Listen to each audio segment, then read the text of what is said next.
Okay, let's dive right into this explainer. Today, we're taking a completely different angle on the chronic pain of employee turnover. We're not treating it as a basic recruitment problem. No, we're treating it as a serious medical condition, one that requires a strict diagnostic cure.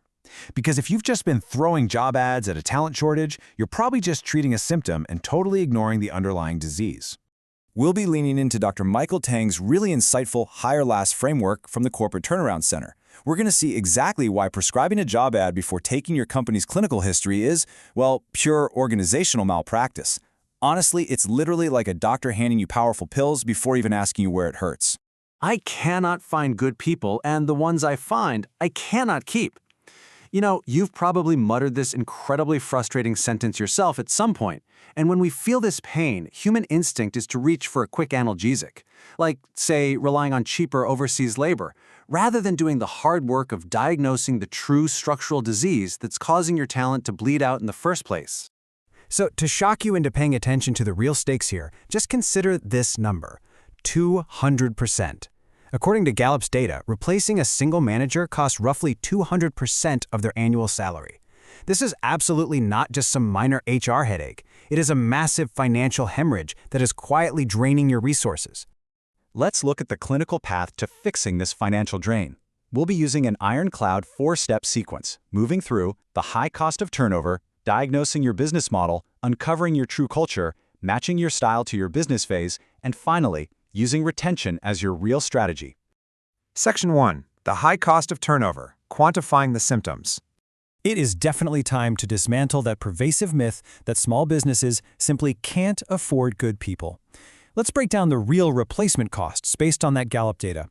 If you have a 30-person company and you lose just 4 employees a year, let's say 2 frontline workers, 1 technical pro, and 1 manager, you are hemorrhaging over $220,000 annually. And remember, that's before a single recruiter even gets paid. So when you say you can't afford top talent, the harsh reality is you're already spending that money, you're just spending it on replacement instead of retention. But the crucial point here is that those unrecorded, invisible costs are where the true financial drain happens. We're talking about institutional knowledge loss, the morale contagion that spreads when high performers watch their peers walk out the door, and the massive disruption to key customer relationships.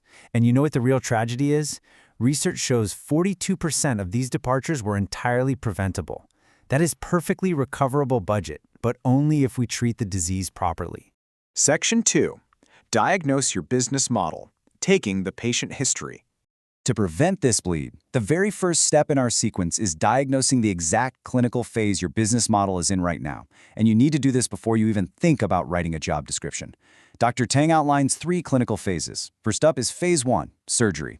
Here, the company is bleeding cash and the immediate threat is insolvency. If you're in surgery, you need autocratic leadership, you need ruthless cost reduction, and you need people who can execute under intense pressure without requiring consensus. Honestly, a consensus builder will actually sink you in this phase. Now, once the vitals stabilize, you enter Phase 2, resuscitation. The bleeding is finally stopped, and your focus completely shifts to rebuilding revenue and market position. Because of this, the talent requirement shifts drastically. You don't just need ruthless executors anymore. You need builders. You need people who thrive on team initiative and a much more democratic, collaborative leadership style. Finally, we reach Phase 3, nursing or therapy. The company is stable, and the ultimate goal here is durable expansion. This phase brilliantly illustrates just how much talent needs evolve over time. If you're in the nursing phase, you don't need those aggressive hunters anymore. You need stewards, mentors, and servant leaders who actually value institutional memory over aggressive growth. But you can't just look at where you are today. You have to map your business model twice. Your current model canvas versus your future model canvas for, say, 3 years from now. By comparing these two side by side, you reveal the delta. That's the gap between what you currently have and what you actually need. That delta, that is your actual objective hiring plan. Because hiring for the company you were, instead of the one you are actively becoming, is a massively costly structural error. Section 3. Uncover your true culture, checking the vital signs. Step 2 requires checking the company's cultural vital signs. Why? Well, because the culture that leadership believes they run is rarely the culture employees actually experience on a day-to-day basis. This diagnostic methodology distinguishes between 2 very dangerous gaps. First, the strategic alignment gap, which is a fundamental disagreement on direction and mission. Second, the personal alignment gap, a serious mismatch in underlying values. Recruiting highly capable talent into a wide culture gap, that simply converts your recruitment budget into a really costly subscription service, where you're just repeatedly expelling new hires and paying full replacement costs every single time. So here is a brilliant immediate diagnostic you can run today. It's called the Onboarding Truth Test. Sit down with your recent hires and ask them, what were you told about the culture during recruitment, and what did you actually find in your first 90 days? The gap between those two answers, that is the exact reality your next candidate is going to face. It's so much more accurate than any corporate value statement posted on a wall. Section 4. Matching style to phase. Prescribing the right treatment. Now, all of this builds into matching your management style directly to your clinical phase. The source material beautifully calls this the arts of C. Every phase demands a specific leadership archetype, blending Western, Eastern, and spiritual wisdom. In surgery, you need the art of conflict. You have to command decisively. In resuscitation, you need the art of collectivity, fostering harmony. And in therapy, the art of collaboration, uniting cultures. The leader's style absolutely must match the clinical phase the business is in to successfully guide the talent. When these elements don't align, you get what's called a phase mismatch. This is the silent killer of talent. For instance, if you apply the art of collectivity, always seeking consensus, during the surgery phase, you're going to exhaust everyone. You'll lose the decisive executors you desperately need, all while the cash just runs out. The candidates were perfectly competent, but they were totally repelled by a leadership style that was wrong for the current phase. It proves the failure isn't the talent, it's the environment. Section 5. Retention as the real strategy. Administering the cure. Only after diagnosing the model, uncovering the culture, and matching the right style do we finally reach step 4, where we administer the actual cure, retention. And let's get one thing straight. Retention is not just an HR function. It is a direct, daily responsibility of the manager. Here is the ultimate reveal. Managers account for a staggering 70% of the variance in team engagement. In fact, 71% of voluntary exits trace directly back to poor management, not pay.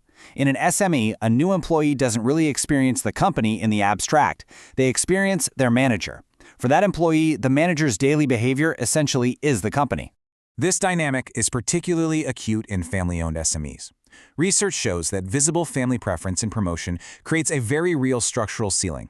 Highly capable outsiders usually won't complain, and they won't ask for a raise if they sense this structural block. They will simply and completely rationally leave.